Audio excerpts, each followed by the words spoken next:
눈물로 팔았던 매그나칩, SK하이닉스가 투자자로 나선 이유. 자, 매그나칩은 SK하이닉스 비메모리 사업부 인수해서 만든 회사죠. 미국과 중국의 반도체 패권 다툼을 보려면 매그나칩을 봐라, 이런 이야기가 있더라고요. 지금 물량 상당량을 삼성 디스플레이에 납품하고 있는 디스플레이 반도체 특화 회사입니다. 한창 어려울 때 미국 자본 투자 받아서 회생했던 회사고요.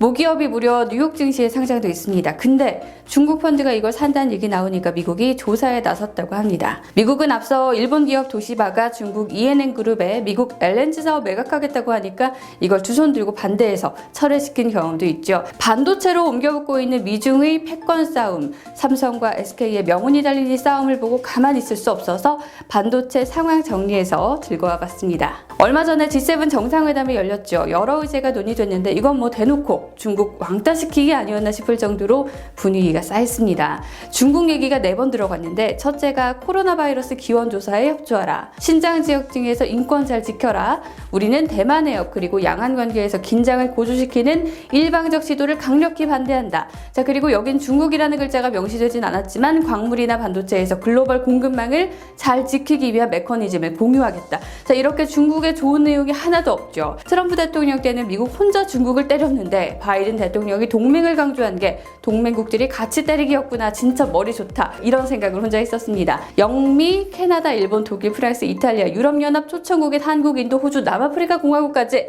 세계의 굵직한 경제대국들이 함께 모여서 중국을 겨냥한 거니까요. 자, 이 회의보다 앞서서 알래스카 미중 회담 때 분위기도 험악했잖아요. 기억하시죠? 중국 입장에선 이번엔 여러 국가가 협공에 나서니까 일단 자존심이 많이 상했겠죠. 긴장 고조시키지 말라니까 군용기 20대를 대만 방공식별구역에 보냈고 코로나 기원 조사는 미국이 하라 마라 할 자격 없다. 너네도 해라. 대놓고 기분 나빠했고요. 일부 서방 국가가 정치적 필요성, 이념적 편견에 따라 신장 홍콩을 구실로 중국을 압박하고 내정을 간섭한다면서 만일 중국에 대한 자발적 조치를 하면 중국은 이에 대한 반격을 할 수 있다는 외국 제재법을 6월 10일부터 시행하고 있습니다.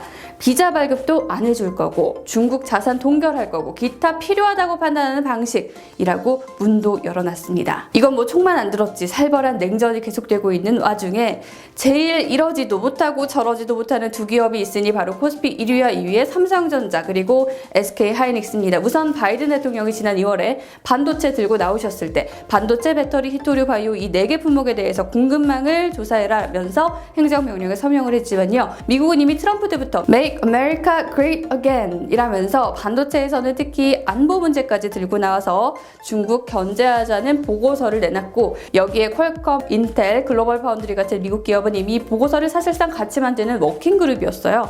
2018년부터 블랙리스트에 중국 기업도 계속 추가해왔고요. These chips, these wafers, are batteries, broadband, it's all infrastructure. This is infrastructure.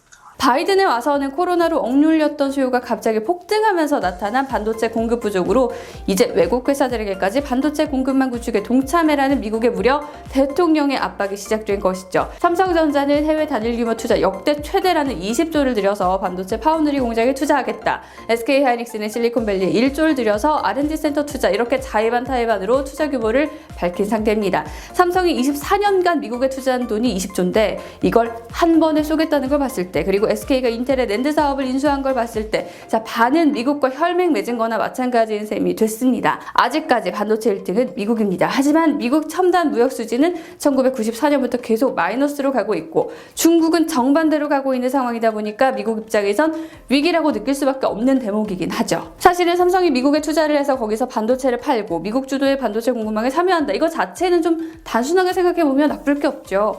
미국에도 투자해서 좀 벌고 중국에도 투자해서 돈 벌고 영향력 늘려나가면 좋잖아요. 문제는 나는 둘 다랑 친구를 하고 싶은데 둘이서 서로 야, 나랑만 놀자. 쟤랑 놀면 너랑 안 놀 거야. 이러고 있다는 겁니다. 삼성은 이미 2010년대부터 중국에다가 제2의 삼성을 짓겠다면서 공장 짓고 법인 세우고 그랬죠. 2011년 기준으로만 봐도 중국 매출이 세계 매출의 14%를 차지할 정도로 성장도 했고요. 2012년에는 중국 시안에 108억 달러 투자해서 낸드 플래시 그러니까 메모리 공장도 지었는데 시안 고속도로에 가면요 삼성 이렇게 써있을 정도예요. SK SK하이닉스도 낸드 플래시 생산 기지가 한국 말고는 유일하게 중국 우시, 충칭 이렇게 두 개나 있고 인텔 낸드 사업부 인수하면서 인텔 중국 공장까지 품 안에 들어오면서 규모는 더 커졌죠. 2020년만 해도 중국 반도체 시장 공략에 가속 페달을 밟는다 뭐 이런 기사가 나왔었는데 오죽하면 SK하이닉스가 인텔 낸드 사업 인수했을 때 중국 현지 시설 활용할 테니까 중국에게 좋은 일이다 뭐 이런 이야기도 나왔었어요. 뭐 사실 속으로 중국은 굉장히 속이 쓰리긴 했겠지만요. 중국은 반도체 굴기로 이미 유명하죠. 아직 반도체 소재나 장비 자급률이 떨어지는 데다가 글로벌 왕따 당하면서 TSMC는 이제 SMIC랑 거래 안 하겠다고 하고 있고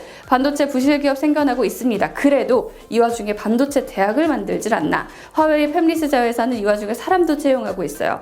2년간 쌓아둔 재고로 일단 물건 만들고 2년 사이에 기술 개발해서 제대로 보여주겠다는 겁니다. 이를 갈고 있는 상황이에요. 장기전으로 가서 한번 해보겠다는 겁니다. 자, 이렇게 중국과 미국 사이에 꼼짝없이 끼어서 중국 편을 들 수도 미국 편을 들 수도 없는 상황이 된 K반도체 회사들 주가도 지지부진한 상황이죠. 시장은 불확실성 제일 싫어하죠. 그러다 보니까 이 상황 자체를 리스크로 받아들이고 있다는 느낌이 강하게 듭니다. 메모리와 비메모리로 나눠서 리스크와 기회 포인트를 한번 점검해 보도록 하죠. 자, 먼저 비메모리부터 보면요. 물론 SK하이닉스도 파운드리를 다시 잡기 시작하긴 했지만 삼성전자에 주목을 해봐야겠죠. 시장에서 들리는 가장 큰 리스크 중 하나가 삼성이 TSMC에 지고 있지 않냐 입니다. 사실 겉으로 보면 차이가 벌어지고 있는 것도 사실이고 투자액도 더 많아요. 삼성의 파운드리가 2017년 시스템 LSI 사업부에서 독자 사업부로 한번 분리가 되긴 했지만요. 이 시스템 LSI와 완전 독립했다는 느낌이 아직도 좀 적다는 점도 고객 입장에서 꺼림칙하겠죠. 팹리스에서 파운드리로 넘기기 전에 한번 이렇게 디자인 설계도를 다듬어주는 게 디자인 하우스인데 이게 삼성의 경우 원래는 칩설계 안에 조직 안에 있었던 점에서 더 속도감 있게 외부화해 나가는 노력도 꼭 필요하겠고요. 이 상황에서 인텔까지 파운드리 진출을 선언했고 미국 기업들이 여기에 지지 선언을 보인 것도 미국의 반도체 자립 움직임에 맞춰 삼성 입장에선 이제 인텔까지 신경 써야 하는 상황이 된 거죠. 미국의 공세에 살짝 중국이 비껴나 있긴 하지만 호락호락한 중국이 아니잖아요. 사실 중국의 무기는 엄청난 내수 시장이죠. 어쩌면 일본의 반도체 수출 금지 조치가 한국 기업들에게 자립할 기회가 됐던 것처럼 중국 고객 비중을 중국 내에서 커버할 수 있게 되는 그 국산화 가속의 계기가 될 것 같다는 생각도 듭니다. 실제로 파운드리의 경우 북미 지역은 정체를 하고 중국 시장의 수요가 다른 지역보다 빠르게 증가하는 상황이거든요. 자, 그런데 반대로 생각을 해보면 기회가 또 없는 건 아니죠. 종합반도체 회사인 인텔이 옵션에 없던 파운드리를 활용하겠다는 거는 제조 공정이 경쟁에서 뒤처지고 있다는 증거다 이런 분석을 내놓는 쪽도 있고요. 최근에 새로 취임한 CEO가 파운드리 진출 선언을 하면서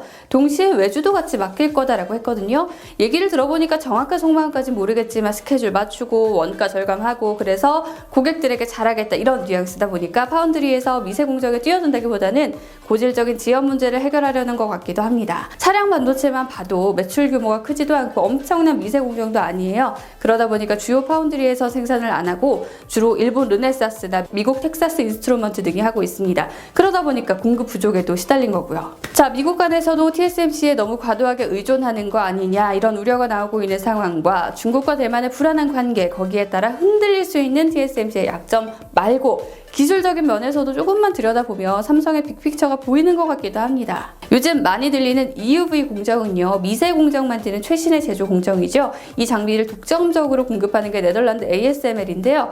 삼성은 중간에 지분 매각을 조금 했지만 여태까지 지분 1% 넘게 들고 있어요. 경쟁적으로 지분 샀던 TSMC는 들고 있던 지분 벌써 일찌감치 다 팔았더라고요.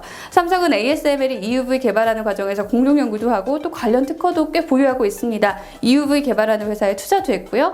GAA 같은 기술 역시 삼성이 좀 앞선다는 평을 받고 있기도 합니다. 여기에 단순 그냥 위탁 생산이 아니라 파트너십을 맺고 설계 기술까지 공유해줄 역량이 있잖아요. 단순히 그냥 고객과 경쟁하지 않는다는 모토만 믿고 TSMC에 가기보다는 복잡하고 어려운 과정 한 번에 다 할 수 있는 삼성이 규모가 세분화되고 다양해지는 다품종 소량 생산 느낌의 비메모리 반도체 트렌드 속에 유리한 고지를 점할 수 있겠다는 생각도 듭니다. 최근에 IBM 서버용 CPU, 엔비디아 GPU, 퀄컴 5G 모뎀 칩 등 경험치가 다양해지고 있다는 점, 미국의 대표 테크 기업들이 다 자체 반도체 만들고 있다는 점, 미국에 직접 투자까지 결단한 만큼 구조적으로 고객사가 늘어날 수밖에 없는 구조 등은 분명 삼성의 조금 더 장기적인 미래를 밝게 하는 요인이겠죠. 메모리 반도체의 경우에는 중국과 홍콩 수출 비중이 60% 이상인 분명히 상황입니다. 삼성과 SK하이닉스가 세계 1, 2위를 하는데 기여하는 나라 중 하나가 중국이라는 소리죠. 돈은 미국에서보다 중국에서 7배는 더 벌고 있는데 투자는 미국에 더 해야 되는 상황에 직면한 거죠. 인텔의 낸드 사업까지 인수를 한 SK하이닉스 입장에서는 인텔의 주요 메모리 반도체 공장까지 중국에 있는 상황이고요. 삼성도 메모리 쪽 공장을 중국에 두고 있는데 왜 미국은 하면서 우리는 안 하냐, 자칫 사드 때처럼 불이익을 볼 수 있지 않을까 걱정도 됩니다. 미국의 압력도 힘든데 중국은 2025년까지 반도체 자금률을 50%까지 끌어올리겠다고 하고 있어요. 중국 같은 경우는 정부가 키워야겠다라고 마음을 먹으면 굉장히 꾸준하게 전폭적인 지지를 아끼지 않는 편이죠. 반도체 산업의 질적 성장을 위해서 35조를 쓰겠다고 했는데요. 앞서서 푸젠젠화라는 회사도 미국과 베꼈다는 이유로 디램 생산 중단했고 2020년 말에는 마이크론사가 창신 메모리가 특허 침해했다고 이의 제기를 했고 비 때문에 칭화 윤리는 무너지고 있고 자, 말처럼 사실 기술 개발이라는 게 특히 디램의 경우는 쉽지가 않습니다. 여기에 미국이 반도체 수출을 무조건 금지하는 것도 아니에요. 최신 스마트폰용 반도체 수출은 금지를 했지만 구형 4G 스마트폰 반도체 수출은 허가하는 것 같은 조치가 있었거든요.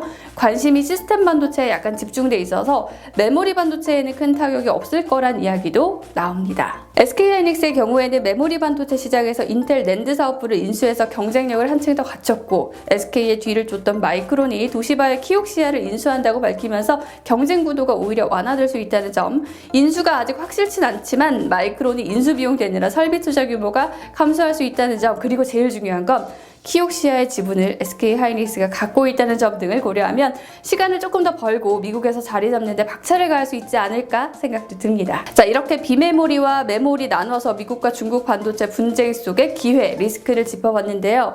지금 당장은 한국 기업들에 있어서 경계심이 공개적으로 나오지는 않았습니다. 하지만 인텔, 마이크론 같은 미국 기업들과 경쟁 구도를 형성할 수밖에 없겠죠.